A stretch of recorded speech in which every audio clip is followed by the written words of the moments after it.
Subscribinga onyige n'akade osobola okuba nga tosubwa mawulire gagenda maaso mu ggwanga lyattu Uganda era nga n'essaawa zino nnyingiddewo n'amawulire ageetooloola eggwanga erya Uganda era nga gano si malala okuggyako amawulire agali mu State House nga mu State House eno wandibanga waliyo olutalo olw'omunda olugenda maaso olw'ensonga nti ffenna tumanyi nti essaawa zino Muhoozi atambula eno n'eri agezaako okuimpressinga abakulu nti yasobola okusikira General Museveni mu ntebe ey'obwa pulezidenti. Naye ate mwattu nga tukyatunuulidde Muhoozi Kainerugaba ate waliwo omukulu omulala. Omukulu ono nga son-in-law owa General Yoweri Tibwabura Museveni ng'omukulu ono amanyiddwa nga Odrek Rwabogo.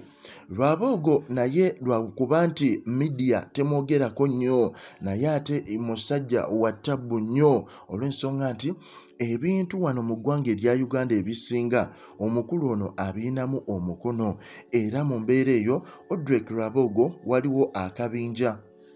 akeyita the Odrek Disciple. Akabinja kano kavuddeyo nako ne kalaga embeera nti byonna bigenda maaso naye ate naffe omukulu amanyiddwa nga Rwabogo Odrek yeetaaga okubeera nga yasikira General Museveni ku ntebe ey'obwa pulezidenti w'eggwanga erya Uganda. Ekibuuzo ekikyasinze okunnyumira neebuuza nti bino byonna babikola naye bo considering nti waliyo omuntu ayina okulonda naye ng'ate mwattu kigambibwa okuba nti omukulu Muhoozi Kainerugaba ne Odrek Rwabogo tebalima kambugo olw'ensonga nti ababiri bano kigambibwa okuba nti teri asobola kutunula ku munne olw'ensonga nti bonna buli omu amaaso agatadde wali General Yoweri Tibwabura Museveni watudde buli omu ayagala kutwala ntebe ate nga buli omu alaga nti obusobozi ayina buyitirivu. Owulira Rwabogo ye ng'omuntu mu media wano avaayo n'alaga nti ensonga za politics taziriiko ezo naye ng'ate mwattu waliwo akabinja ke akatambuza enjiri ey'okuba nti yayagala okubeera pulezidenti ow'eggwanga erya Uganda. Rwabogo yavaayoko n'agamba nti ye nga ye wanaaba anastanding okubeera pulezidenti w'eggwanga erya Uganda ajja kuvaayo alangirire nti agenda kwesimbawo naye ate tannafuna interest eyo. Ekintu kino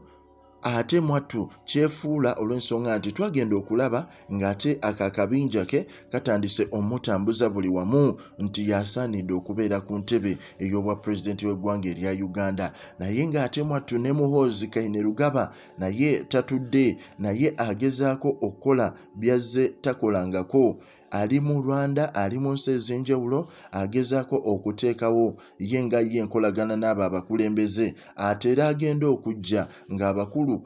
mu nsi ez'enjawulo bamutegeera bulungi nnyo naye ng'ate mwattu bino byonna babikole naye tebeerabira nti waliyo omuntu wa wansi alina okutiikinga mu kalulu ako alonde pulezidenti gw'asinga okwagala. Byonna babikole naye waliwo alina okulonda gw'asinga okwagala. Kugamba bugambi nti updates ku Prejan kugamba subscribinga onyige n'akade oleme kubanga osubwa mawulire gagenda maaso mu ggwanga lyattu erya Uganda.